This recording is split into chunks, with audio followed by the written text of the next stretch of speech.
पवित्र बाइबल जीवन देने वाली पुस्तक हिंदी ऑफिशियल यूट्यूब चैनल में आपका स्वागत है। हमारे वीडियो प्रतिदिन प्राप्त करने के लिए कृपया हमारे चैनल को सब्सक्राइब करें और नोटिफिकेशन आइकॉन भी दबाएं।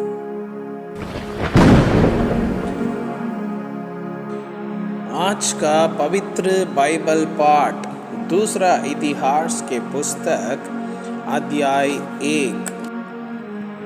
बुद्धि के लिए सुलेमान की प्रार्थना।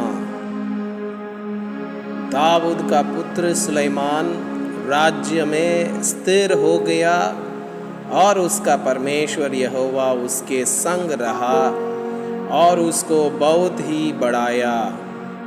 सुलेमान ने सारे इज़राइल से अर्थात सहस्रपतियों, शतपतियों, न्यायियों और इज़राइल के सब प्रधानों से जो पितरों के घरानों के मुख्य पुरुष थे बातें की।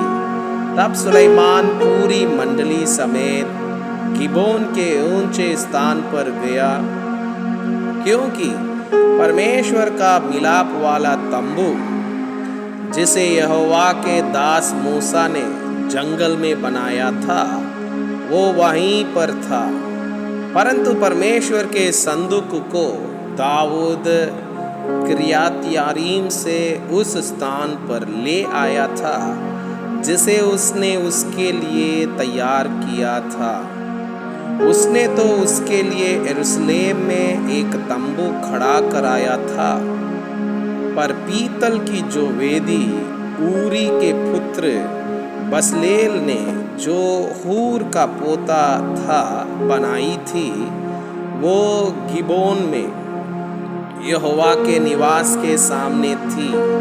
इसलिए सुलेमान मंडली समेत उसके पास गया।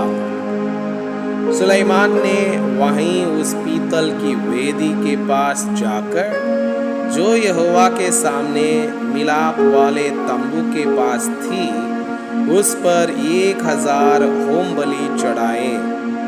उसी रात को परमेश्वर ने सुलेमान को दर्शन देकर उससे कहा, जो कुछ तू चाहे कि मैं तुझे दूं वो मांग। सुलेमान ने परमेश्वर से कहा, तू मेरे पिता दाऊद पर बड़ी करुणा करता रहा और मुझको उसके स्थान पर राजा बनाया है।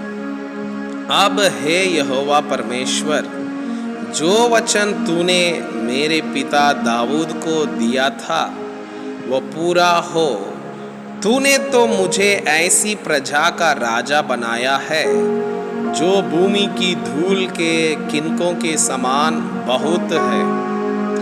अब मुझे ऐसी बुद्धि और ज्ञान दे कि मैं इस प्रजा के सामने अंदर बाहर आना जाना कर सकूं, क्योंकि कौन ऐसा है कि तेरी इतनी बड़ी प्रजा का न्याय कर सके।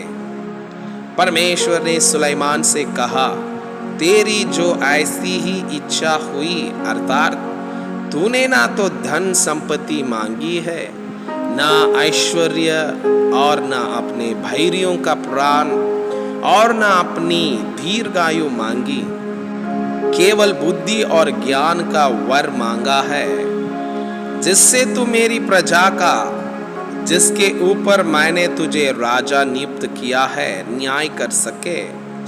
इस कारण बुद्धि और ज्ञान तुझे दिया जाता है। मैं तुझे इतनी धन संपत्ति और ऐश्वर्य भी दूंगा जितना ना तो तुझसे पहले किसी राजा को मिला और ना तेरे बाद किसी राजा को मिलेगा। तब सुलेमान गिबोन के ऊंचे स्थान से, अर्थात मिलाप वाले तंबू के सामने से यरूशलेम को आया और वहां इज़राइल पर राज्य करने लगा। राजा सुलेमान की सामर्थ और ऐश्वर्य। फिर सुलेमान ने रथ और सवार इकट्ठे कर लिए और उसके 1400 रथ और 12,000 सवार थे, और उनको उसने रथों के नगरों में और यरूशलेम में राजा के पास ठहरा रखा। राजा ने ऐसा किया कि यरूशलेम में सोने चांदी का मूल्य बहुतायत के कारण पत्थरों का सा और देवदारों का मूल्य नीचे के देश के गुलरों का सा बना दिया। जो घोड़े सुलेमान रखता था वे मिस्र से आते थे, और राजा के व्यापारी उन्हें झुंड के झुंड ठहराए हुए दाम पर लिया करते थे। एक रथ 600 शेकल चांदी पर और एक घोड़ा 150 शेकल पर मिस्र से आता था, और इसी दाम पर वे हित्तियों के सब राजाओं और अराम के राजाओं के लिए उन्हीं के द्वारा लाया करते थे। मैं आपसे यह अनुरोध करता हूँ कि कृपया आज का बाइबल पाठ को अध्ययन करें, और जिन वचनों के द्वारा आप प्रभावित हुए उसे अपने कॉपी में लिखें, और आज दिन भर इस वचनों को अपने जीवन में अभ्यास करें। परमेश्वर चाहता है कि आप उनके समान सिद्ध और पवित्र बन जाएं। परमेश्वर आपको बहुताई से आशीष करे। आमीन।